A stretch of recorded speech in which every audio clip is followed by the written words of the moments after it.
Assalamualaikum warahmatullahi wabarakatuh. Kali ini kami akan mempresentasikan tugas besar keamanan cyber. Next.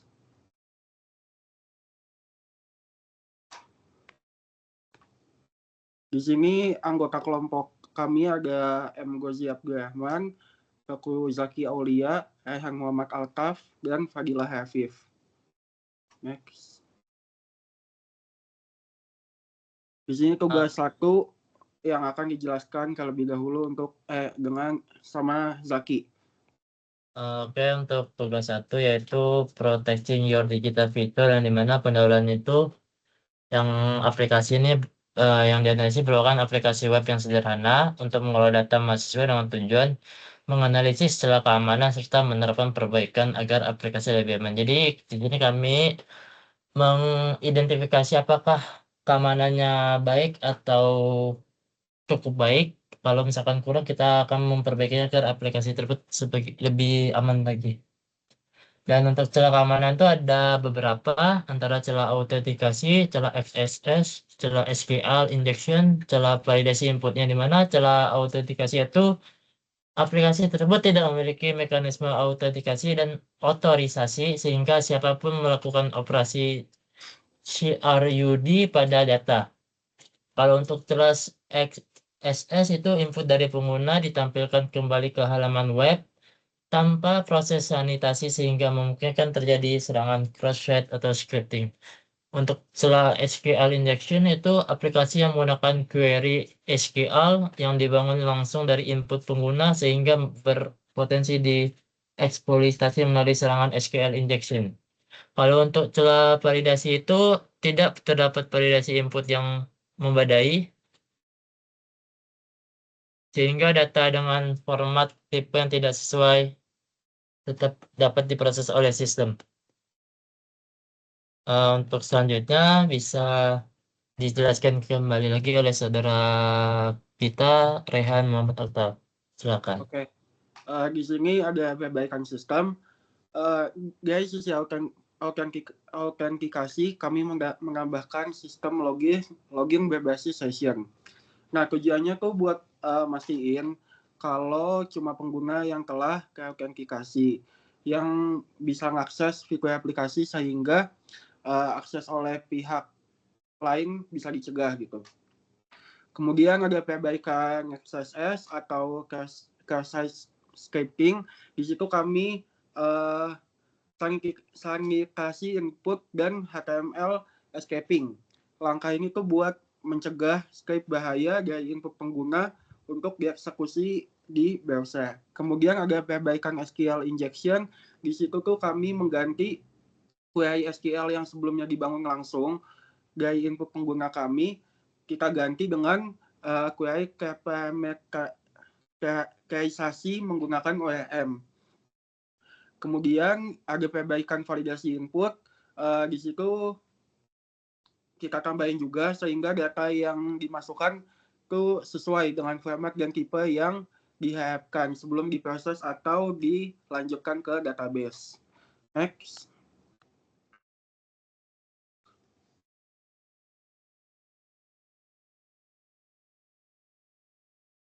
Nah, kemudian ada hasil pengujiannya. Hasil pengujian yang udah kita coba di aplikasinya tuh bahwa aplikasi ini hanya bisa diakses oleh pengguna yang telah berhasil login. Jadi akses yang nggak sah tuh bisa dicegah dengan baik gitu.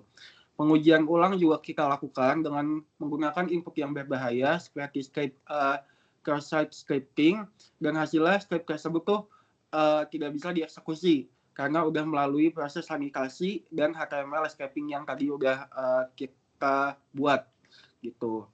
Kemudian selain itu kita coba dengan serangan SQL injection, itu juga nggak berhasil dilakukan. Kenapa? Karena aplikasinya udah pakai query parameterisasi yang lebih aman. Kemudian ada cara otomatis juga, sistem dengan otomatis menolak input dengan format atau tipe data yang tidak sesuai. Jadi kalau misalnya datanya itu kesimpan menjadi lebih valid gitu. Jadi buat keseluruhannya hasil pengujiannya itu udah membuktikan bahwa perbaikan keamanan yang kita buat ini udah efektif. Next.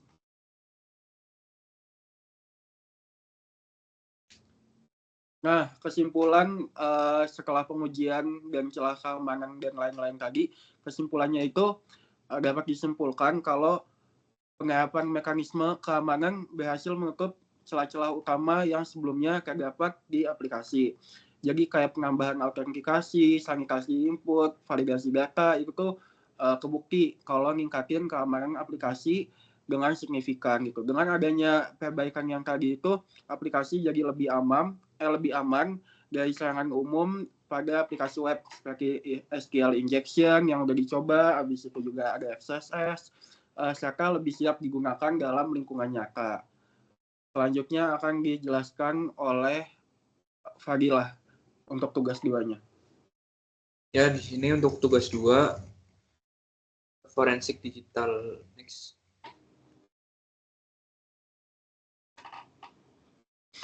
Verifikasi integritas barang bukti digital. Pada tahap awal analisis forensik digital dilakukan pemeriksaan integritas terhadap seluruh artefak yang diperoleh untuk memastikan bahwa data tidak mengalami perubahan sejak pertama kali diakuisisi oleh flash disk milik John. Metode yang digunakan adalah hashing, yang berfungsi sebagai sidik jari digital dari suatu file. Image flash disk John dibuat menggunakan akses data TKI Major dengan metode physical acquisition bit by bit. Nilai hash MD5 dan SA1 dihitung saat proses akuisisi dan diverifikasi ulang sebanyak 2 kali dengan hasil yang identik. Selain itu, file setlog.txt diverifikasi menggunakan algoritma SA256. Seluruh hasil verifikasi menunjukkan status verified sehingga barang bukti dinyatakan asli dan utuh. Next.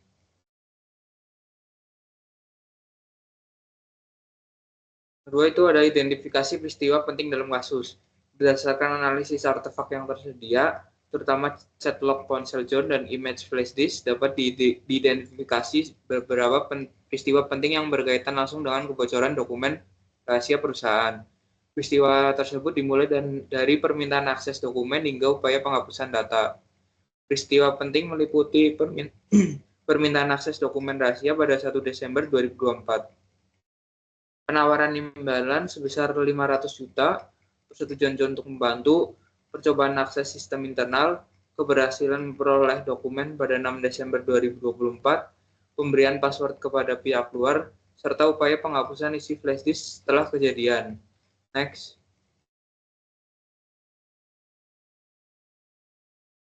Yang ketiga itu adalah ketersediaan barang bukti yang diperlukan. Seluruh barang bukti yang dibutuhkan untuk mendukung pembuktian kasus ini dapat diperoleh dari artefak yang tersedia. Bukti komunikasi diperoleh dari file chatlog.txt yang berisi percakapan antara John dan pihak luar, lengkap dengan timestamp yang menunjukkan kronologi kejadian. Bukti dokumen rahasia diperoleh dari hasil analisis image flash disk, yaitu file desain xyz123_nc.pdf. Selain itu, bukti transaksi keuangan ditemukan dalam 2 file gambar, yaitu transfer 01-jpg dan transfer 06-jpg. Ketiga jenis barang bukti tersebut saling mendukung dan memperkuat dugaan terjadinya kebocoran dokumen.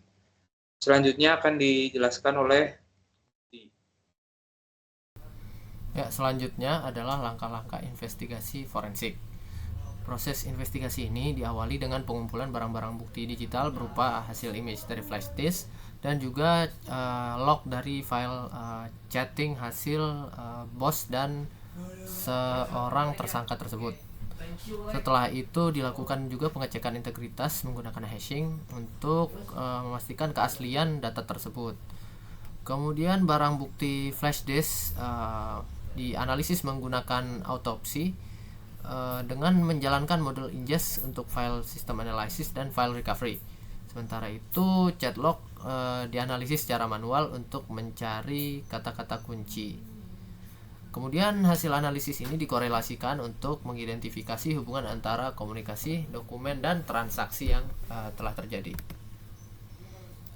Untuk rekonstruksi kejadian berdasarkan barang bukti, Rekonstruksinya menunjukkan bahwa pada tanggal 1 Desember 2024, bos perusahaan sebelah meminta John untuk mengakses sebuah dokumen rahasia dengan imbalan sebesar 500 juta. Kemudian di tanggal 3, pihak tersebut menanyakan bagaimana perkembangan proses dokumen tersebut.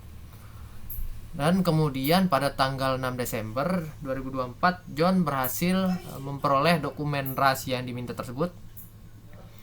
Kemudian meminta pelunasan sisa pembayaran sebesar 400 juta.